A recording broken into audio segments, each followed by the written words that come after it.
The day began like most others had for Mason Grant, heavy, silent, and unbearably gray.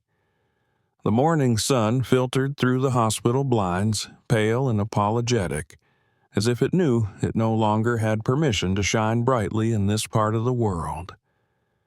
Mason stood beside the motionless figure in the bed, his eyes tracing the same outline he had studied every day for the past 9 months.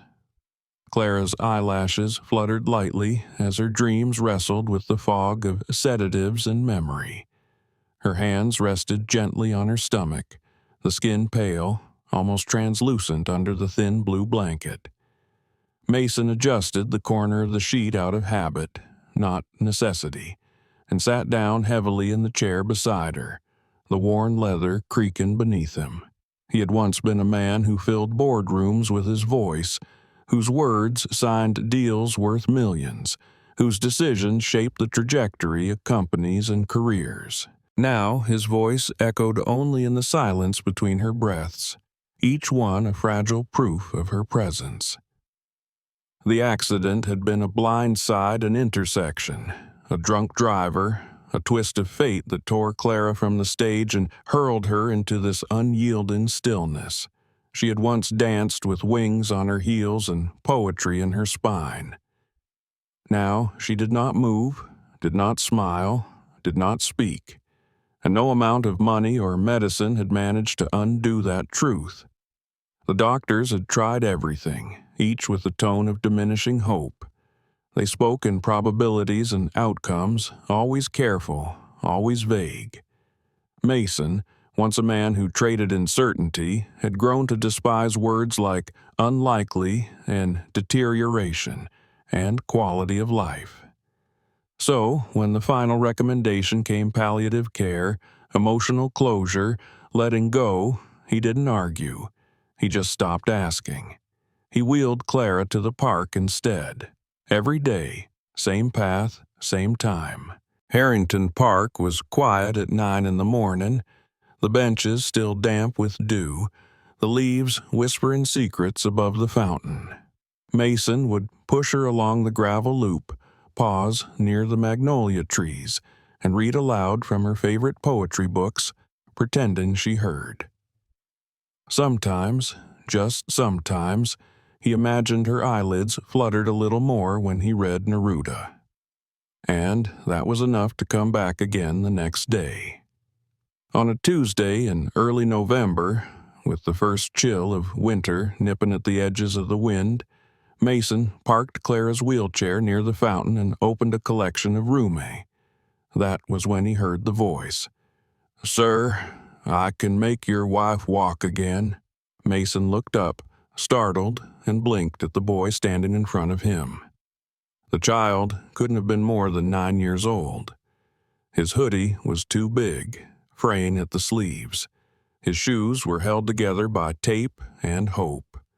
His eyes, however, were piercing brown, unwavering, and utterly serious. Mason raised an eyebrow. "Excuse me?" The boy pointed at Clara's legs. "I know what to do. My mom taught me." "Your mom's a doctor?" Mason asked, voice laced with disbelief. "She was," the boy said quietly. "She did physical therapy at Mercy West. Before," he hesitated, "before she passed." Mason blinked. His throat tightened against instinct and habit. "I appreciate your concern, but this isn't a game." The boy didn't move. "It's not. I'm serious. I helped Mrs. Lowell after her stroke, and my uncle's knee after surgery. I know where to press, how to warm the nerves. I use rice and cinnamon and pressure. It's not magic. It's just knowing where to look." Mason looked down at Clara, then back at the boy. "What's your name?" "Jaden," the boy replied. "Jaden Hill." Mason stared at him. He didn't know what annoyed him more, the ridiculousness of the claim or the calm confidence with which it had been delivered. "Well, Jaden," he said slowly, "thank you, but we have doctors. Some of the best in the country.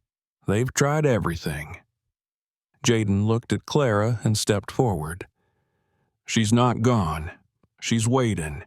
Her body's just forgotten what moving feels like. And you're going to remind it? Mason asked, sarcasm curling at the edges of his voice. If she lets me, Jaden replied softly. Mason opened his mouth to decline, but before he could, Clara's eyes fluttered. Her lips moved, dry and faint, but he saw it. Her head tilted the smallest degree toward Jaden. It wasn't speech, it wasn't command, but it wasn't nothing. Mason swallowed. He looked at the boy again. You have 5 minutes, he said finally. Jaden's eyes lit up not with arrogance, but with gratitude. He reached into a small cloth bag slung over his back and pulled out a microwavable sock filled with rice and cinnamon. It smells like cookies, he explained, gently placing it across Clara's calves. The warmth helps. The scent calms the brain. He pulled off his tattered hoodie, revealing thin arms and a makeshift medical belt tied with string. From it, he drew a folded hand towel, a dull spoon, and a bottle of peppermint oil. Mason watched in disbelief as the boy began massaging specific pressure points near Clara's ankles with the rounded edge of the spoon, his fingers gentle but precise. The trick is to speak while doing it, Jaden murmured, not to Mason, but to Clara. The brain listens even when it's sleeping. So I'll talk about dancing, okay? You used to dance, right? I can tell. The way your feet rest, like they remember first position. Mason's breath caught. He hadn't told anyone that, not even the doctors. Clara's left foot twitched. Just once. Just enough. Mason froze. Jaden didn't flinch. He continued the gentle pressure, alternating strokes and taps, adding a whisper of peppermint oil behind Clara's knees. You're doing great, he told her like they were teammates. Next time we'll try toe stretches. I can come back tomorrow if you want. Mason couldn't speak, couldn't blink, could only nod. Jaden stood up slowly, carefully folding his towel and placing it back in his bag. She wants to try, that's enough to start. Mason found his voice. Why are you doing this? Jaden's eyes dimmed slightly. Because I couldn't help my mom, but maybe I can help someone else. He turned to walk away.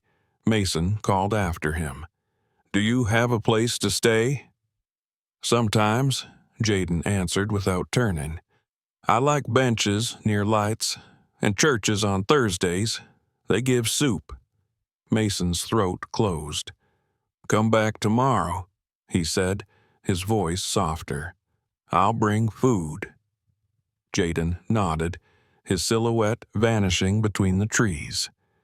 Mason looked back at Clara, her face still serene but different somehow, as if a breeze had passed through the stillness. He knelt beside her, took her hand, and whispered, We're not done, are we? Her fingers twitched once, as if to say no. The next morning arrived with a brittle kind of sunlight, thin and gold and cold. Mason dressed with more care than usual, choosing a sweater Clara had once liked and packing 2 peanut butter sandwiches into a paper bag like it was some kind of sacred ritual.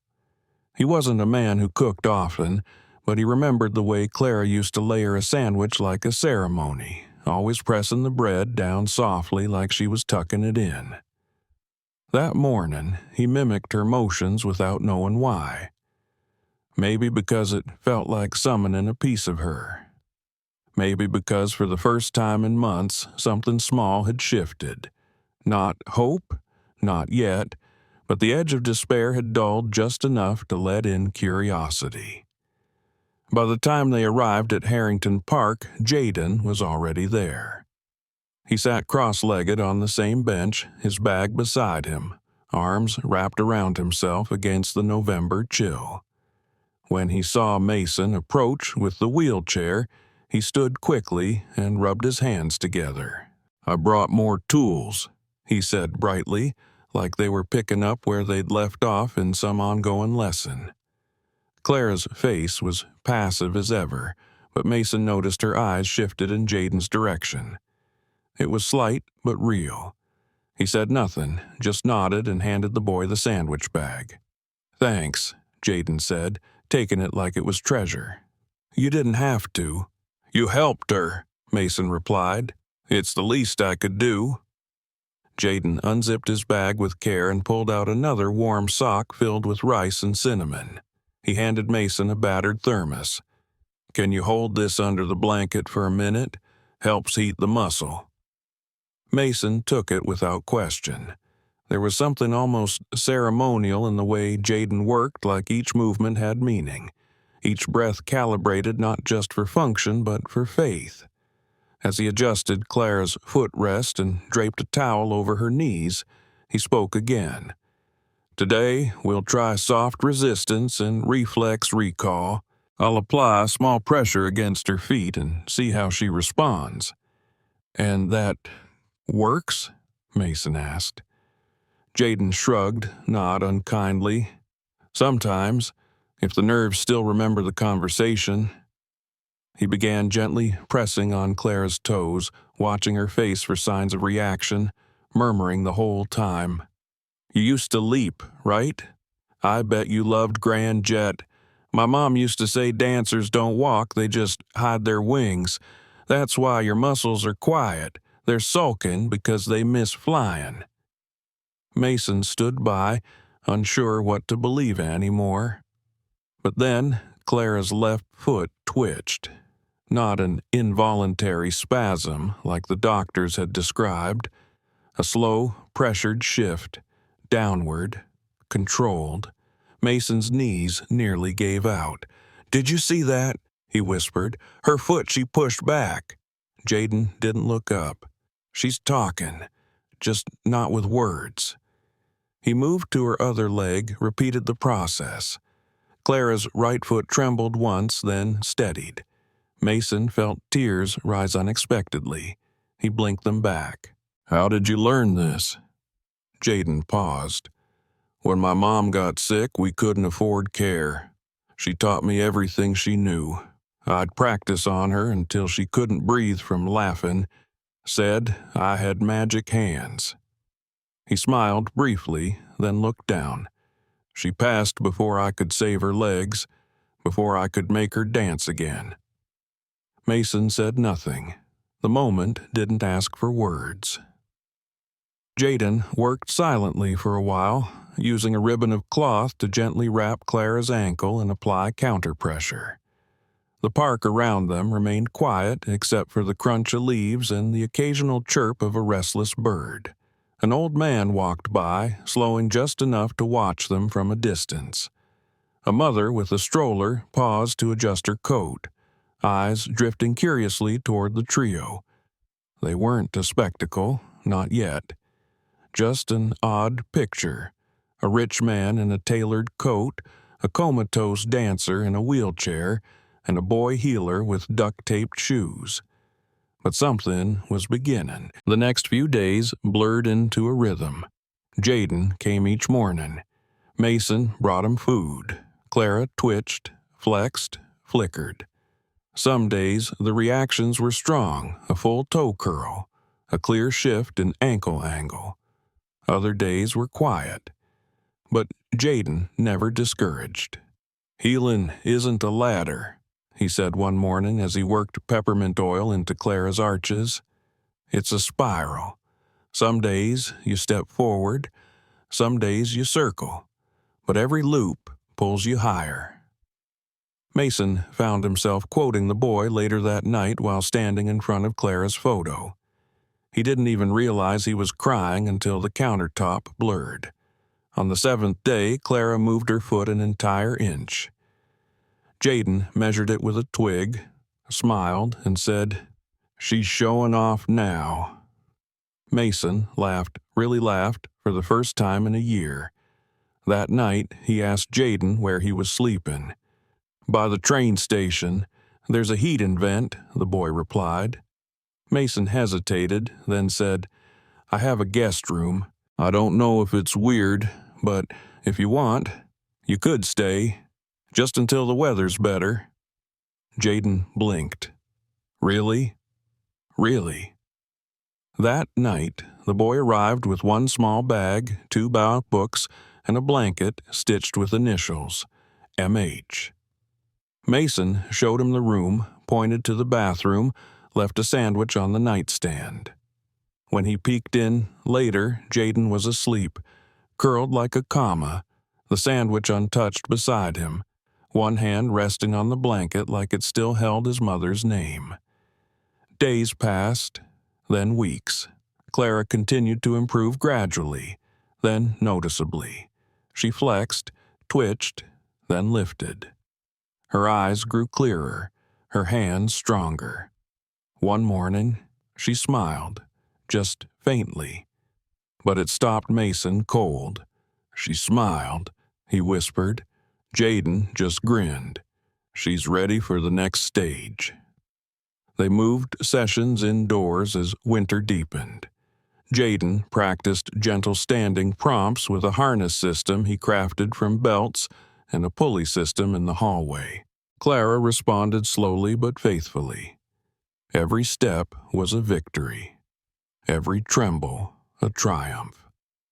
One afternoon, Mason found Jaden asleep at Clara's feet, her fingers gently resting in his hair. Something about the image shattered and healed him at the same time. He took a photo, printed it, kept it in his wallet. By now, neighbors had begun asking questions. A woman at the store said, "Isn't that the boy helping your wife?" A school nurse stopped Mason to say, "He came by the clinic. He helped a kid with a sprain. Where did he learn so much?" Mason just smiled and said, "From someone who believed healing was an act of love." On the eve of Christmas, Clara moved both legs while sitting up. She wept afterward, and so did Mason. They didn't speak. They didn't need to. Jaden just whispered, "We'll try standing next week." Mason made dinner that night, badly. Burnt the rice, oversalted the soup. Jaden laughed so hard he snorted soda through his nose. Clara giggled. Mason joined in. And the sound was the most beautiful thing that house had heard in years. The boy who healed them had never asked for a single thing in return. So Mason went to court quietly, without telling him, and filed the paperwork. On a Thursday in January, he sat Jaden down in the kitchen. "I'd like to adopt you," he said simply. Jaden blinked, then frowned. "But I'm not broken." Mason smiled gently. "I know, but you fixed us, so maybe we can build something together." Jaden nodded, tears slipping down his cheeks like punctuation marks in a long unfinished sentence. And for the first time in a long while, none of them were alone. Snow fell quietly over the rooftops that morning, soft and slow like the world was exhaling. Clara sat by the living room window in a robe the color of old ballet slippers, her legs covered with a knit blanket, her fingers curled loosely around a mug of warm ginger tea. Outside, the trees had turned skeletal, branches like brittle arms raised in slow applause. The world looked frozen, but inside their house something was thawing, something tender, persistent, and alive. Jaden moved through the hallway with focused purpose, carrying a new pair of resistance bands he'd received from a neighbor who used to be a nurse. He'd measured their tension with the kind of precision only a child who studied everything could possess, and he wrapped them carefully around Clara's ankles like a musician tuning a violin. She smiled softly, no longer surprised by his touch. "You keep bringing new tricks," she murmured, her voice still light from disuse but stronger now, warmer. Jaden looked up at her and shrugged. "I figure every dancer deserves a second debut." Mason watched from the doorway, arms folded, eyes glassy. He never interrupted the sessions anymore. He had learned that healing had its own rhythm, and his role was to witness without controlling it.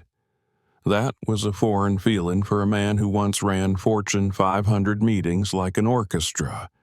But this required silence and reverence. Clara lifted her right leg gently, just enough for Jaden to adjust the band tension. She grimaced slightly, not from pain, but from the strange intimacy of sensation. Feeling was no longer a ghost. It was returning in steady waves, warm and strange and sometimes overwhelming. "Let's try something new," Jaden said.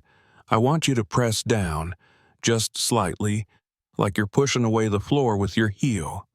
Clara nodded, her brow furrowed in concentration. The muscles around her knee trembled. Her foot moved. Not much, but enough. "There it is," Jaden whispered. "That's control. That's you." Clara's breath caught. Her hands shook. Mason stepped forward, unable to hold back. He knelt beside her and gently took her hand. "You're doing it," he said softly. "Clara, you're really doing it." Her eyes shimmered, but she didn't cry. Not yet. That came later.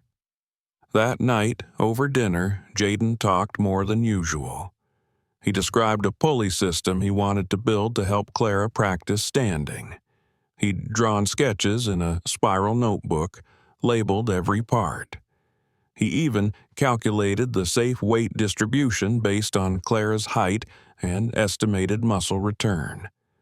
Mason stared at the pages like they were blueprints to a spaceship. "Where did you learn all this?" he asked, genuinely in awe. "From the library," Jaden replied, "and YouTube sometimes if I can find Wi-Fi. And I remember stuff my mom used to say. I just listen harder now." Clara reached across the table, placed her hand on his. "You're a gift, Jaden."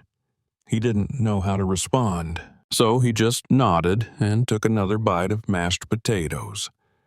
A week later, they set up the pulley rig in the hallway. It was a strange sight, ropes anchored to door frames, cushions duct taped to the wall, a harness sewn from 3 belts and 2 straps from Mason's old duffel bags. But it worked. Clara stood for the first time in 11 months. It lasted only 6 seconds, but those 6 seconds held more life than entire weeks of her hospital stay. When she sat back down, her knees trembling, her face red, she whispered, "I felt tall again." Mason sat on the floor beside her, hands shaken, tears falling freely. "You never stopped being tall," he said. "You just had to rise again." Jaden beamed like he'd won an award. That afternoon, Mason took them both to Harrington Park again. Not for therapy, just for air. Clara sat on the same bench where it all began, her legs stretched out, her hands warm in fingerless gloves. Children ran past. Pigeons strutted like small soldiers. And then a woman stopped walking. Her name was Darla, and she had been a nurse at the center where Clara once stayed. She gasped softly. "Clara?" Clara smiled. "Hi, Darla. Oh my God, you're out. You're sitting. You're moving?" Mason nodded. "It's been a long road." Darla turned to Jaden. "You're the one, aren't you? The boy. They said there was a boy helping her." "Just doing what I can," Jaden replied with a shrug. Darla blinked at him like she didn't know whether to cry or salute. She knelt down and touched Clara's hand. "You have no idea how many people gave up. We all thought, I hoped, but wow." Clara's voice was calm, steady. "This boy believed in me before I believed in myself." News spread faster than they expected. By the end of the week, a mother with a son who had cerebral palsy came to the park, asking gently if the boy healer might see him. Jaden hesitated, unsure. Clara leaned over and said, "Try. If it's too much, we stop." "But maybe it's the beginning for him, too." Jaden agreed. He worked with the boy every other day, teaching him small movements, simple exercises. Then came a teenager recovering from a motorcycle crash. Then a little girl born with scoliosis. Mason started keeping a list. They weren't running a clinic. They were just showing up. But something sacred was happening. One Sunday afternoon, after Claire had managed to take 5 assisted steps in the hallway using the pulley system, Mason sat her down on the couch, held her hand, and said, "You're changing more lives than you'll ever know." Clara looked over at Jaden, asleep with the book open on his chest. "He's the miracle. I'm just the proof." Mason smiled. "Then let's build something that lasts." He made calls. He talked to friends in philanthropy. He found a small space in a converted church downtown. And by spring, the Stillhouse Project was born, named for the silence from which healing began. It wasn't a hospital. It wasn't therapy. It was hope, structured and shared. Clara led visualization sessions. Mason handled logistics. Jaden taught movement. They offered everything for free. The walls were lined with photographs not of success stories, but of moments in progress. A toe flexing, a hand lifting, a face smiling for the first time in weeks. Jaden still called it practice. He never claimed to cure anyone, but somehow people kept coming. One evening, Clara stood without support for 23 seconds. Mason timed it. Jaden cried. So did Clara. And Mason? He clapped and laughed and knelt and whispered, "You were always the strongest person in this house." Later that night, Jaden sat on the front porch with a blanket around his shoulders. Mason brought him a cup of tea. "You okay?" he asked. Jaden nodded. "Just thinking about my mom." Mason sat beside him. "She'd be proud." Jaden looked at the stars. "Sometimes I feel like she's watching through them, like she's sending little messages in the wind." Mason looked up too. She picked the right messenger. They sat there quietly, and the silence was no longer empty. It was full of memory and love and everything they had rebuilt from ruins. Spring arrived in slow waves, each warmer breeze peeling back another layer of winter's grief. The cherry blossoms near Harrington Park began to bloom again. Soft explosions of pink like confetti thrown in celebration of something unseen but deeply felt. Inside the Stillhouse Project's modest therapy space, Clara stood barefoot on the smooth wooden floor, her arms outstretched for balance, her knees trembling like leaves in wind. But her eyes, those once clouded eyes, held no fear. Jaden knelt nearby, his voice steady. "We're not walking today. We're remembering. Let your muscles recall what joy felt like." Mason stood quietly near the doorway, arms crossed but heart wide open. He no longer held expectations, only awe. Clara took a deep breath. Her heel lifted, her toes planted, a shift, a pause. Then a second foot moved forward.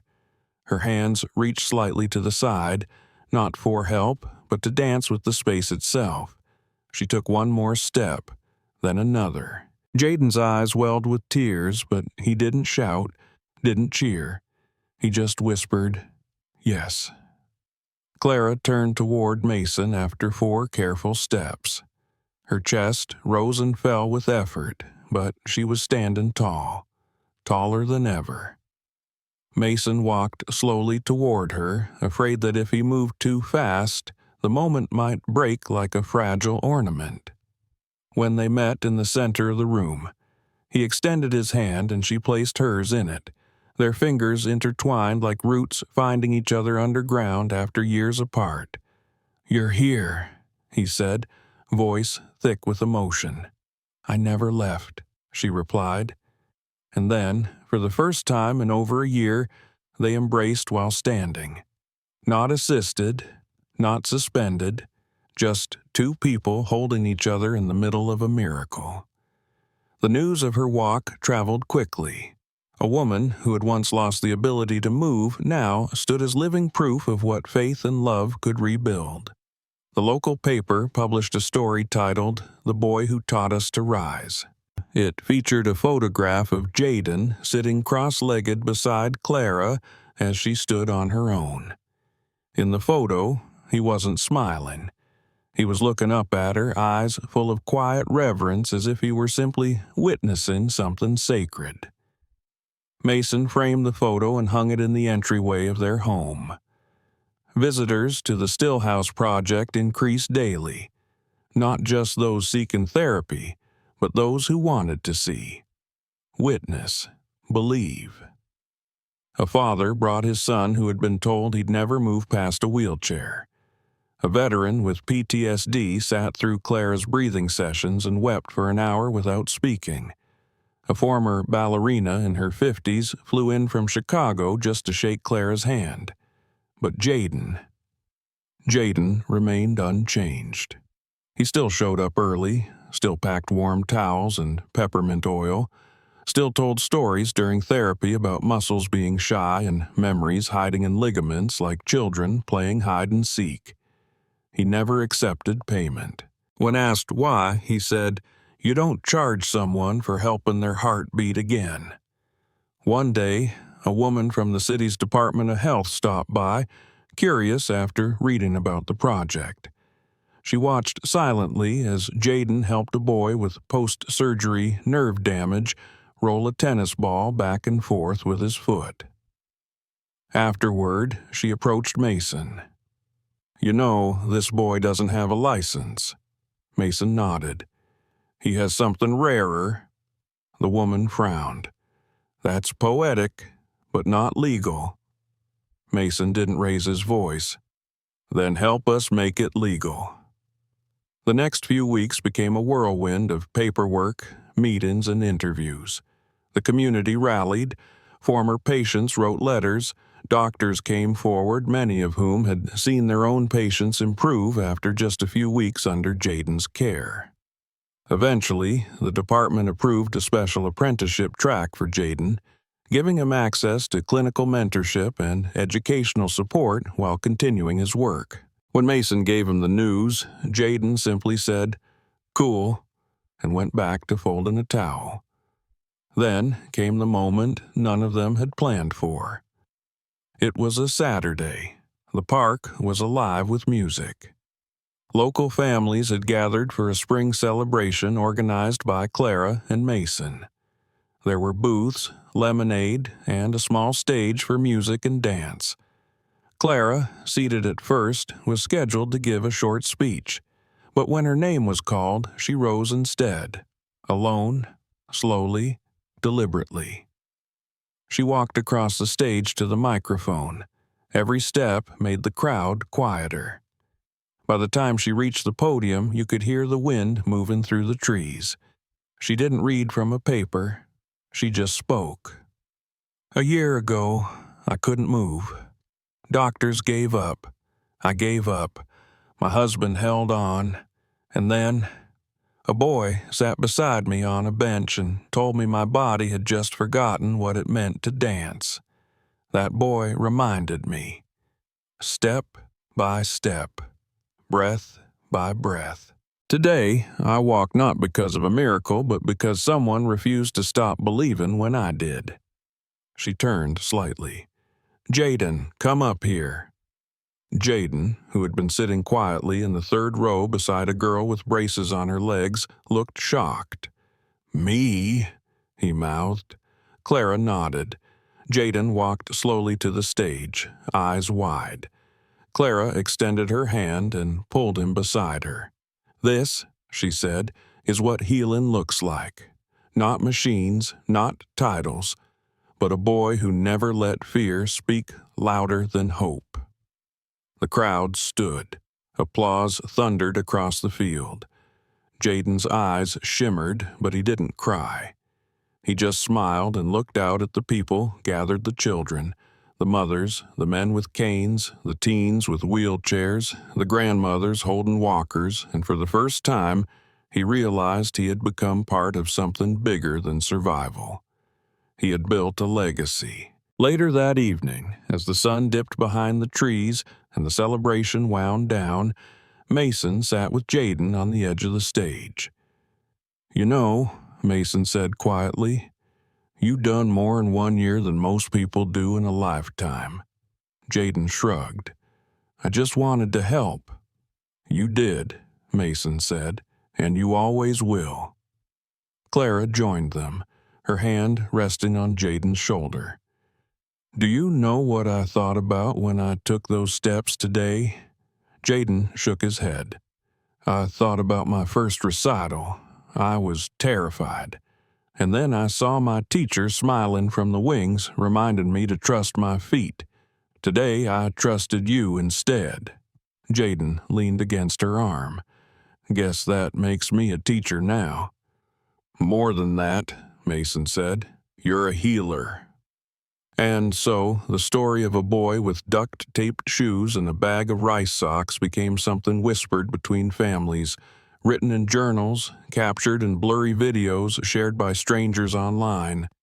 People called it a miracle, a phenomenon. But for Jaden, it remained simple. He had once watched someone he loved slip away, helpless to stop it.